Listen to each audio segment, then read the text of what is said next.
Hi Fallon, my name is Jeanette and I'm going to be your dietitian today. Hi Jeanette.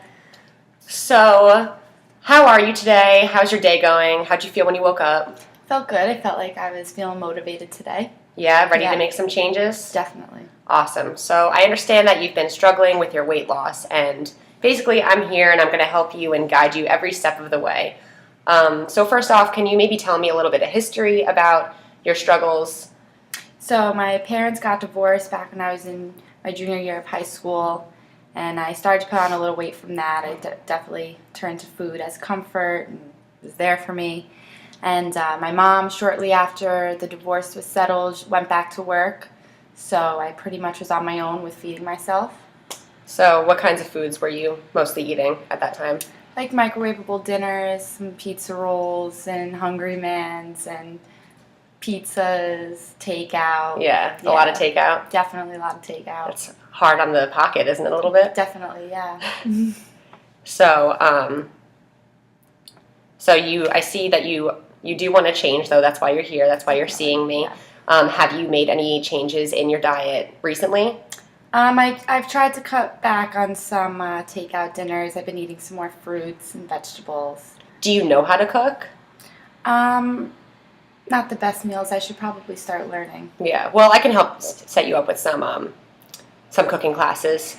So I also see from your medical record that your BMI is 31, which means you're very overweight, but we'll be able to fix that a little bit.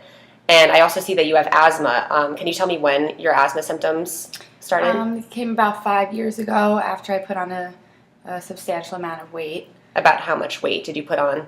Probably about 30 pounds. Within what time period? Probably in a few months. A few months? Yeah. Okay, very interesting. So that's probably where your asthma is coming from. You know, your body has to work a lot harder to breathe, and you have inflammation if you're obese, if you're not eating the right kinds of foods. So hopefully, if we get you down to a normal weight, you'll start to see that you're able to breathe better. So do you exercise at all? No, not really. No. Do you take the stairs at work? If there's an elevator, I'm taking the elevator. Yeah? Yeah. So do you ever go for any walks around the block even? No. No? All right, well, I would like to make one of our goals incorporating some exercise. So it's going to shock your body a little bit if you start exercising too much, and that'll discourage you. So I'm going to have you try to get a gym membership, maybe even a personal trainer if you can afford it. But mostly maybe I would like to see you start walking around the block a little bit. Do you have any dogs or cats? I do have a dog. Well, I guess you wouldn't walk a cat, but... I do have a dog. Okay, so maybe you could start taking your dog for walks. It would make you happy. It would make him happy. And it doesn't really have to be any vigorous exercise, just a little bit. So we're going to start with maybe 3 times a week, do some walking, and maybe start trying some strength training. But that's why I want you to get a personal trainer, because you have to learn how to start exercising properly so you don't hurt yourself. And then maybe in a couple months when I see you, if I notice that you have made progress, we'll have you start exercising a little bit more. So also, I would like to see you maybe lose about 10 pounds within, maybe the first month. You think you could do that? I think I could do it. Okay, so we're going to have to basically work on figuring out what kinds of foods you're going to eat, because you're going to have to put yourself in a calorie deficit in order to lose weight. So could you maybe run me through your typical day of eating right now? Well, depending on what time I wake up, sometimes I have breakfast, sometimes I don't. If I do have breakfast, it's probably like Cocoa Puffs, whole milk. And then could you maybe show me about where in this bowl you would fill your Cocoa Puffs up to? Probably about here. Yeah. And then, some milk. Definitely some milk. Do you drink the I chocolate always milk? finish the milk. Yes. Of course. And Okay. then for lunch, I'll probably have my microwavable dinner. And then for dinner, maybe some mac and cheese. Yeah? What kind of mac and cheese? How do you prepare Kraft. it? Kraft mac and cheese? Yeah, maybe Velveeta. And how much of the mac and cheese do you usually have? I make the whole box, so some days I could finish it. Some days you eat the whole box. I think there's like 4 servings in the box. I'm not even sure, to be honest. I never even checked the label. And then, so what did you say you have for lunch? A microwavable meal? Yeah. Maybe And does I'll that just, fill you heat up? some leftovers up.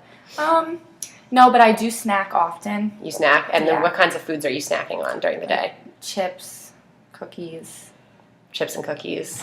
orange soda. I see you got your orange soda. Yeah. So a lot of people actually get a lot of calories from their sweetened beverages like soda. So this actually has 73 grams of sugar, which is a lot of sugar. Wow. So I would like Really to see should you not be maybe. drinking that. Yeah, it's gonna be a little. Yeah, it's gonna be a little hard for you to cut everything out like right away. So I'd like to maybe be a little realistic. Maybe only have one. How many sodas or like soft drinks, iced teas do you think you have every day?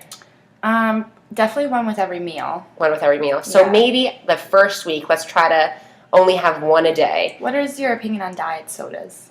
Well, I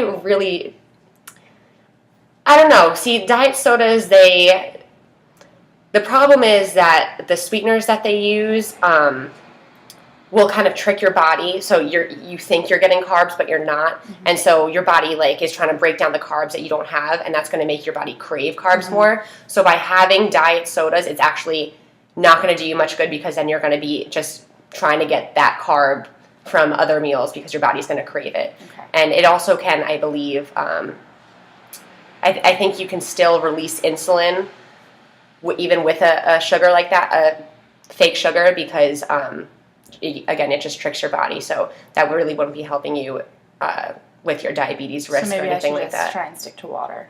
Yeah, definitely. I would say try to drink at least 6 glasses of water in the day. Maybe start in the morning with 1 glass of water, because that's good to get digestion going and everything like that. But let's get back to what you snack on. So a lot of chips and cookies. How many do you think you have throughout the day, and at what Throughout times? the day. So if you don't have breakfast, what do you do? I'll just make a meal, one of my microwavable lunches or something like that, and probably have some chips with it and a glass of soda. Yeah. Nice. So let's see. All right. So do you eat any dessert after dinner? Maybe some ice cream, Ice cream? How much? like 2 scoops, 2 scoops. Yeah, And whipped cream. what kind of ice cream do you typically like have? cookies and cream, like Cookies and cream. Breyers or like Tom and Jerry. Right. So maybe instead of ice cream, or instead of that kind of ice cream, maybe you can start eating Italian ices, because it'll be a little bit lower in fat at that time. I mean, and then again, not every day, because you shouldn't really be having that much simple sugars late at night. It can disrupt your sleep and all of that. But it seems to me like you have a very carb-heavy diet, and I would like to see you incorporate more fruits and vegetables in your diet. So maybe at breakfast you can have, maybe you get some granola and add some fruit to that, and maybe you could start eating maybe eggs in the morning, but not too many, because you want to limit your saturated fat right now.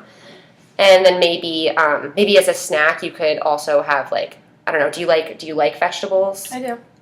It's just they're just not as convenient. Yeah. How often do you go to the grocery store? Probably about once a week. Once a week. So you're probably going to have to start going to the grocery store maybe 3 times, because you're going to have limited fridge space. And I really do want to see you start eating more vegetables. So again, I'm going to set you up with a cooking class so you can learn how to prepare certain foods. But the best way to prepare your vegetables is to steam them, because the nutrients aren't going to be leaching into the water, and it's best to not cook them with a lot of fat and oil. You could also roast, but I think steaming is the best way to get all the nutrients out. But a lot of people don't like steamed vegetables, so steamed broccoli is usually good. I wouldn't do steamed Brussels sprouts.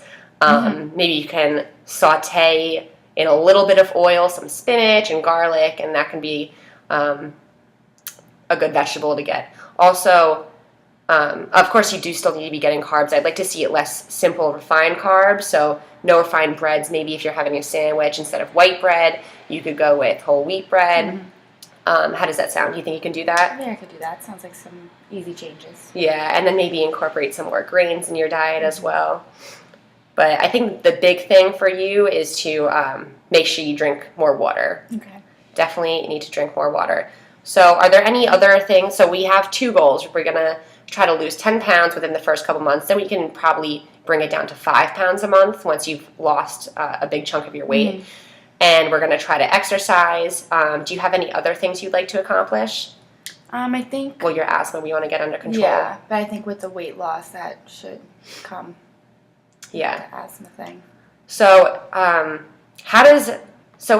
being heavy, how does that make you feel? It's definitely. How are your relationships with your friends and family? I don't really have many friends. That's Really? why I spend a lot of my time at home, just on the couch, eating, you Right. know. And then, my parents' divorce it's hard to have that good relationship with my parents, so that's why I've just turned to food. Food is just there.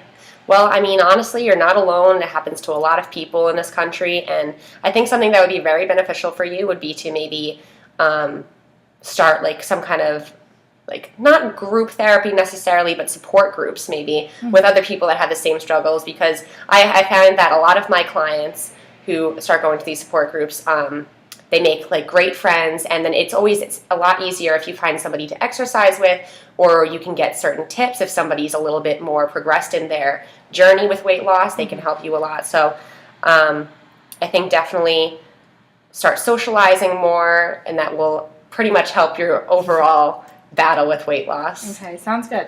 That's a good tip. So are there any other questions you have for me today? I think that's it. That was very helpful.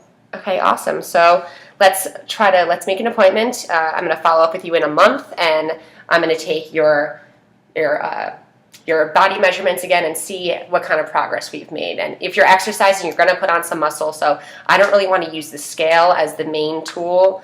It can be a little bit discouraging, but I would like to more focus on your fat loss. So we can measure your fat loss in a month and see how that's gone. Okay.